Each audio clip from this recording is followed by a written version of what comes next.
Marketing മാനേജ്മെൻറ്റിലെ മറ്റൊരു ചോദ്യമാണ് നമ്മൾ രണ്ടാമത്തെ വീഡിയോയിൽ ആരംഭിക്കുമ്പോൾ. ചോദ്യം ഇതാണ്: what is meant by affiliate marketing? എന്താണ് അഫിലിയേറ്റ് മാർക്കറ്റിംഗ്? അഫിലിയേറ്റ് മാർക്കറ്റിങ്ങിന് പാർട്ട്ണർഷിപ്പ് മാർക്കറ്റിംഗ് എന്നും പേര് പറയാം.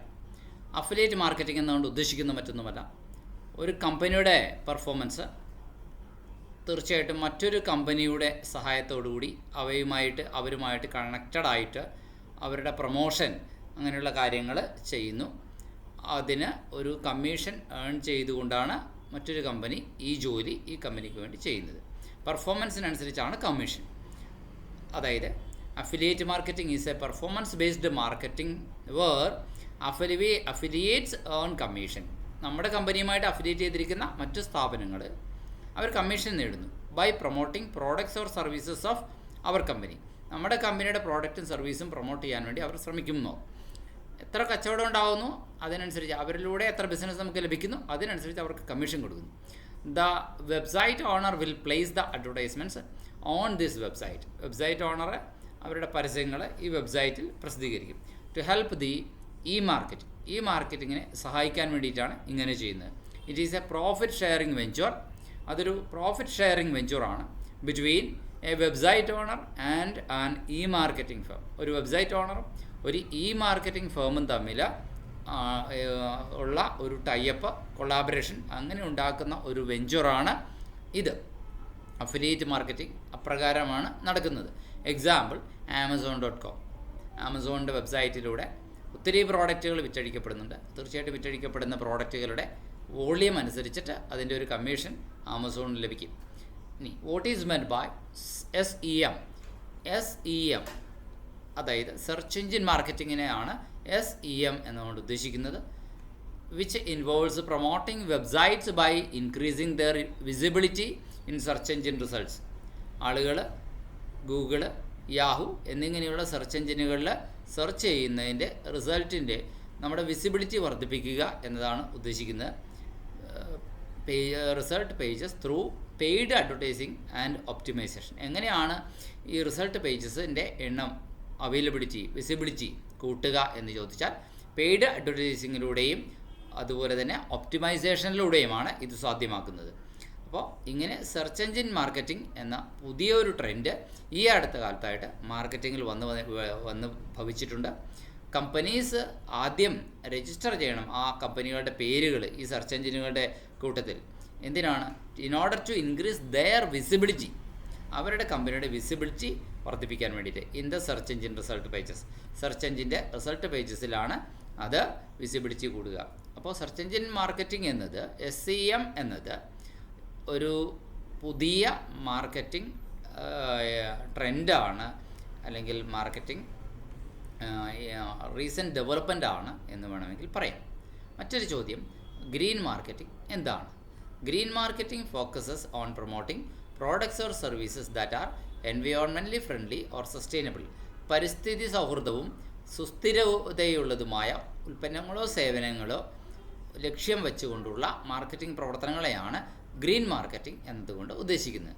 So green marketing is also known as environmental marketing or eco marketing.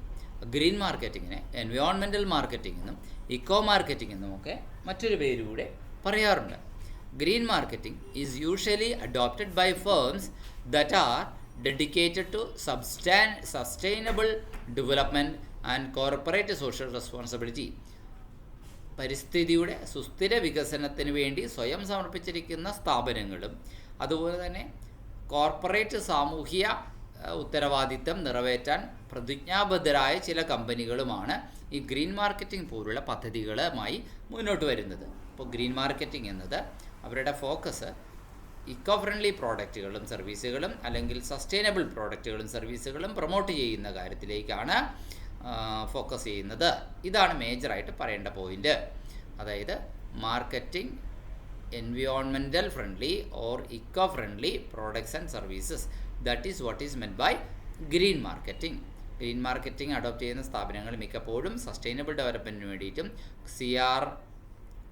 CSR അഥവാ കോർപ്പറേറ്റ് സോഷ്യൽ റെസ്പോൺസിബിലിറ്റി അതിന് വേണ്ടിയിട്ടും സ്വയം സമർപ്പിതമായ സ്ഥാപനങ്ങളുമായിരിക്കും. ഇനി 8, what is meant by telemarketing? Telemarketing എന്താണ്? Telemarketing involves selling products or services over the phone to potential customers. ഫോണിലൂടെ സാധ്യതയുള്ള കസ്റ്റമേഴ്സിന് സാധനങ്ങളും സേവനങ്ങളും വിൽക്കലാണ്. Telemarketing means selling products or services over the phone to the potential customers. Over the phone to the potential customers, ഈ പോയിന്റിനാണ് focus കൊടുക്കേണ്ടത്. Here a sales person request a prospective customer, നമ്മുടെ കസ്റ്റമർ ആവാൻ സാധ്യതയുണ്ടെന്ന് നല്ല ഉറപ്പുള്ള ഒരാളെ നമ്മുടെ സെയിൽസ് പേഴ്സൺ കോൺടാക്ട് ചെയ്യുന്നു. അയാളാണ് പ്രോസ്പെക്റ്റീവ് കസ്റ്റമർ. ഉണ്ടോ, നമ്മുടെ കസ്റ്റമർ ആവാൻ ചാൻസ് ഉള്ള ആളെ പറയുന്ന പേരാണ് പ്രോസ്പെക്റ്റീവ് കസ്റ്റമർ. അദ്ദേഹത്തെ ആരാണ് കോൺടാക്ട് ചെയ്യുന്നത്? നമ്മുടെ സെയിൽസ് പേഴ്സൺ കോൺടാക്ട് ചെയ്യുന്നു. എന്നിട്ട് റിക്വസ്റ്റ് ചെയ്യുന്നു ഫോണിലൂടെ നമ്മുടെ കമ്പനിയുടെ പ്രോഡക്റ്റോ സർവീസോ വാങ്ങാൻ. In order to purchase the product or service of our company. The prospective customers are found out by various means such as. അപ്പോൾ ഈ പ്രോസ്പെക്റ്റീവ് കസ്റ്റമർ അയാൾ നമ്മുടെ കമ്പനിയുടെ പ്രോഡക്റ്റ് വാങ്ങാൻ ചാൻസ് ഉള്ള ആളാണെന്ന് നമുക്ക് എങ്ങനെ മനസ്സിലാവും? അതിന് ചില വഴികളൊക്കെ ഉണ്ട്. അതാണ് പാസ്റ്റ് പർച്ചേസ് ഹിസ്റ്ററി നോക്കിയാൽ മതിയാകും. മുൻകാലങ്ങളിൽ അദ്ദേഹത്തിൻ്റെ പർച്ചേസ് ഹിസ്റ്ററി നോക്കുമ്പോൾ അദ്ദേഹം നമ്മുടെ കമ്പനിയുടെ പ്രോഡക്റ്റ് കൂടുതലായിട്ട് വാങ്ങിക്കാൻ ചാൻസ് ഉള്ള ഒരാളാണ് എന്ന് തോന്നുവാണെങ്കിൽ തീർച്ചയായിട്ടും എന്ത് ചെയ്യാം, അദ്ദേഹത്തിന് നമുക്ക് ഈ രീതിയിൽ ടെലിമാർക്കറ്റിങ്ങിലൂടെ കോൺടാക്ട് ചെയ്യാൻ പറ്റിയ ഒരാളാണ്, പ്രോസ്പെക്റ്റീവ് കസ്റ്റമറാണെന്ന് ഡിസൈഡ് ചെയ്യാം. വേറൊരു വഴി എന്ന് പറയുന്നത് എന്താണ്, കമ്പനിയുടെ കൺസ്യൂമർ ഡാറ്റാബേസ് നോക്കിയിട്ടും നമുക്ക് ഇൻഫർമേഷൻ കളക്ട് ചെയ്യാൻ സാധിക്കും. അപ്പോൾ അല്ലെങ്കിൽ അദ്ദേഹത്തിൻ്റെ തന്നെ പ്രീവിയസ് റിക്വസ്റ്റുകളിൽ ഉണ്ടാവും അദ്ദേഹം നമ്മുടെ സ്ഥിരമായിട്ട് ഇത്തരത്തിലുള്ള പ്രോഡക്റ്റുകൾ വാങ്ങിക്കുന്ന ആളാണ് എന്ന് നമുക്ക് മനസ്സിലാക്കാനുള്ള ഒരു ഡാറ്റ അനാലിസിസ് മെത്തേഡ് നമ്മുടെ കമ്പനി തന്നെ തയ്യാറാക്കി വെച്ചിട്ടുണ്ടാകും. അപ്പോൾ അദ്ദേഹത്തെ ഫ്രീക്വൻ്റായിട്ട് നിശ്ചിത ഇടവേളകളിൽ കോൺടാക്ട് ചെയ്തുകൊണ്ടിരിക്കുക, ഒന്ന് റിമൈൻഡ് ചെയ്തുകൊണ്ടിരിക്കുക, നമ്മുടെ കമ്പനിയുടെ പ്രോഡക്റ്റ് ലേറ്റസ്റ്റ് പ്രോഡക്റ്റുകൾ കുറിച്ച് പറയുക, നമ്മുടെ കമ്പനിയുടെ സർവീസിൻ്റെ പ്രസൻസിനെ കുറിച്ച് പറയുക.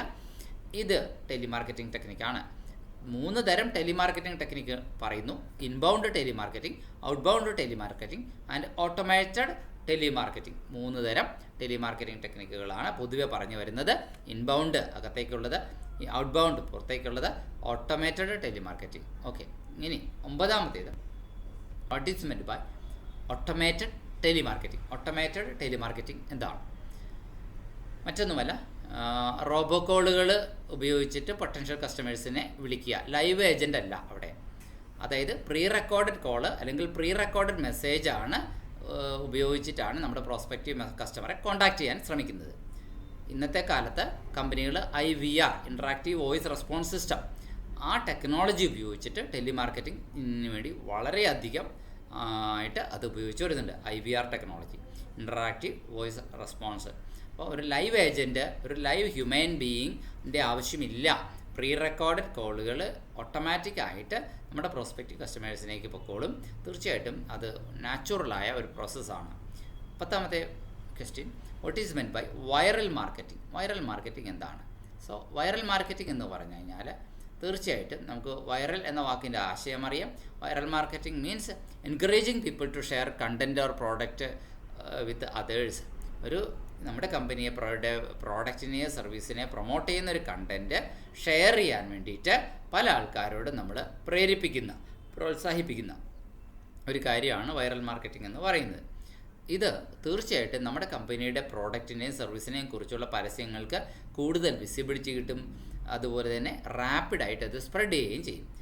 Normally the message communicated includes likes and dislikes of past customers. നമ്മുടെ മുൻകാല കസ്റ്റമേഴ്സിൻ്റെ താല്പര്യ ഇഷ്ടാനിഷ്ടങ്ങളൊക്കെ അത് അവർ വ്യക്തമാക്കുന്ന രീതിയിലായിരിക്കും നമ്മൾ കണ്ടൻറ്റ് ക്രിയേറ്റ് ചെയ്തിട്ടുണ്ടാവുക.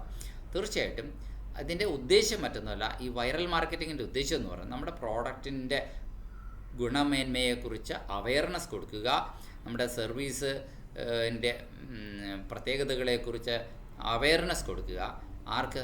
നമ്മളുടെ പ്രോഡക്റ്റ് വാങ്ങുന്ന ഒരു ടാർഗറ്റ് മാർക്കറ്റ് എന്ന് പറയുന്ന ഒരു കാറ്റഗറി ഓഫ് കസ്റ്റമേഴ്സ് ഉണ്ടാവുമല്ലോ, ഒരു സെഗ്മെൻറ്റ് ഓഫ് മാർക്കറ്റ് ഉണ്ടാവുമല്ലോ, അവരിലേക്ക് അവയർനെസ് പ്രൊവൈഡ് ചെയ്യുക എന്നതാണ് മിക്കപ്പോഴും ഈ വൈറൽ മാർക്കറ്റിങ്ങിൻ്റെ പർപ്പസ്, ഒബ്ജക്റ്റീവ്. അപ്പോൾ വൈറൽ മാർക്കറ്റിംഗ് എന്താണ്? അതായത് നമ്മൾ ഒരു കണ്ടൻറ്റ് ഷെയർ ചെയ്യാൻ പ്രേരിപ്പിക്കുകയാണ് ചെയ്യുന്നത്. We are actually encouraging people to share a content which enhances the promotion of our product or service so that our product or service gets rapid visibility, rapid spread and increased visibility. ദ്രുതഗതിയിലുള്ള വ്യാപനവും visibility കൂടുതലും ഒക്കെ ഉണ്ടാകുന്നത് നമ്മുടെ പ്രോഡക്റ്റിനും സർവീസിനും. അപ്പോൾ മിക്കവാറും കണ്ടൻറ്റിൻ്റെ model എങ്ങനെയാണെന്ന് വെച്ച് കഴിഞ്ഞാൽ ഒരാൾ തൻ്റെ മുൻകാല ഈ കമ്പനിയുടെ പ്രോഡക്റ്റ് അല്ലെങ്കിൽ സർവീസ് ഉപയോഗിച്ചു, അതെനിക്ക് ഇഷ്ടപ്പെട്ടു എന്ന് പറയുന്ന രീതിയിൽ അതിൻ്റെ പ്രത്യേകത ഇതൊക്കെയാണ് അല്ലേ, അദ്ദേഹത്തിൻ്റെ ഇഷ്ടാനിഷ്ടങ്ങൾ പറയുന്ന നാച്ചുറലായ രീതിയിലായിരിക്കും ആ കണ്ടൻറ്റിൻ്റെ അവതരണം. അപ്പോൾ ഇത് വൈറലാകുന്ന ഈ വീഡിയോ അല്ലെങ്കിൽ ഈ കണ്ടൻറ്റിൻ്റെ ആഡ്, തീർച്ചയായിട്ടും ഇതിൻ്റെ ഉദ്ദേശം എന്ന് പറയുന്നത് പ്രോഡക്റ്റ് സർവീസ് നമ്മുടെ ടാർഗറ്റ് മാർക്കറ്റിൽ അത് സ്പ്രെഡ് ആവുക, അങ്ങനെ ആളുകൾ അതേക്കുറിച്ച് കൂടുതൽ അവെയർ ആവുക എന്നതാണ്. ഇനി വൈറൽ മാർക്കറ്റിങ്ങിൻ്റെ ചില ഗുണങ്ങൾ നമ്മൾ ചോദിച്ചാൽ 6 പോയിന്റുകളിലൂടെ നമുക്ക് പറയാം. ഫ്രീ അഡ്വർടൈസിംഗ് ആണ് വൈറൽ മാർക്കറ്റിംഗ്. അതിനുവേണ്ടി വേറെ പെയ്ഡ് ഫോം ഇല്ല. നമ്മൾ അതിന് വേണ്ടിയിട്ട് വൈറൽ ആക്കാൻ വേണ്ടിയിട്ടുള്ള കണ്ടൻറ് ഉണ്ടാക്കുന്നതിന് വേണ്ടിയിട്ടുള്ള ചിലവുണ്ടാവും. ഒപ്പം തന്നെ അത് നമുക്ക് അതിൻ്റെ സോഷ്യൽ മീഡിയയിലൂടെ പോസ്റ്റ് ചെയ്യുന്നതിൻ്റെ വേണ്ടിയിട്ടോ എന്തെങ്കിലുമൊക്കെ എക്സ്പെൻസ് വന്നെങ്കിലേ ഉള്ളൂ. പക്ഷേ അത് ഫ്രീ അഡ്വർടൈസിംഗ് ആണ്, നിരന്തരമായി വർക്ക് ചെയ്യാൻ സാധിക്കും. It attracts more people. ഇതാണ് അതിൻ്റെ രണ്ടാമത്തെ ഗുണം. കൂടുതൽ ആൾക്കാരെ ആകർഷിക്കുന്നു. It increases our sales volume. നമ്മുടെ കമ്പനിയുടെ പ്രോഡക്റ്റിൻ്റെ സെയിൽസ് വോളിയം വർദ്ധിപ്പിക്കുന്നു. 4 gets a large reach at free of cost. Free of cost ആയിട്ട് ഒരുപാട് റീച്ച് കിട്ടുന്നു. It improves company's brand image and reputation. കമ്പനിയുടെ ബ്രാൻഡ് ഇമേജും റെപ്യൂട്ടേഷനും വർദ്ധിക്കാനും ഈ വൈറൽ മാർക്കറ്റിംഗ് ടെക്നിക്ക്, വൈറൽ കണ്ടൻറ്റും വൈറൽ മെസ്സേജും ഒക്കെ ഉപകാരപ്രദമാകുന്നു. It increases the number of visits to the website of the company. കമ്പനിയുടെ വെബ്സൈറ്റിലേക്ക് ആൾക്കാർ എത്തി നോക്കുന്നതിൻ്റെ അളവ് സ്വാഭാവികമായിട്ട് കൂടുന്നു. ഇതാണ് നമ്മുടെ രണ്ടാം വീഡിയോയിൽ ചർച്ച ചെയ്യുന്നത്. ഇനി ഡിമാർക്കറ്റിംഗ് പോലുള്ളത് അടുത്ത വീഡിയോയിൽ 11 മുതൽ.